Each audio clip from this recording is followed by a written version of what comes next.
Hello বন্ধুরা, আজকের ভিডিওটা যারা নতুন ব্যবসা শুরু করেছো, তোমাদের প্রোডাক্ট তৈরি, কিন্তু সেই প্রোডাক্টটা এবার মার্কেটে বিক্রি করতে হবে।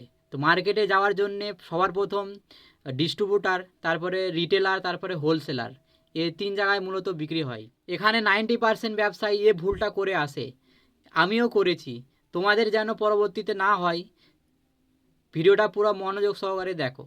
অনেক সময় নতুন দোকানে নিজের প্রোডাক্ট তুলে ধরার জন্যে পরিচিত সাহায্য নিই, যেমন কাকা মামা, যে কোনো আত্মীয়র সাহায্য, যিনি ওই দোকানদারকে ভালো চেনেন।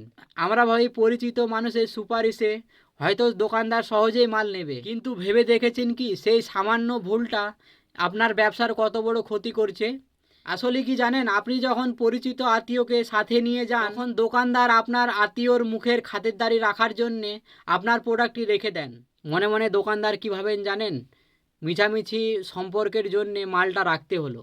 যেহেতু দোকানদার নিজে থেকে প্রোডাক্টের উপর ভরসা করে মালটা নেননি, তাই তিনি প্রোডাক্টের কোয়ালিটি ও বিশেষত্ব কিছুই জানেন না, কারণ আপনি প্রোডাক্টের মান বোঝাননি, বুঝেছেন সম্পর্কের খাতির। ফলাফল যখন কাস্টমার দোকানে আসবে, তখন সেই দোকানদার আপনার প্রোডাক্টের দিকে নজরও দেবেন না, কারণ কাস্টমারকে বুঝাতে পারবেন না। ফলে আপনার প্রোডাক্ট এক কোণে পড়ে থাকবে। তাহলে সঠিক উপায় কি?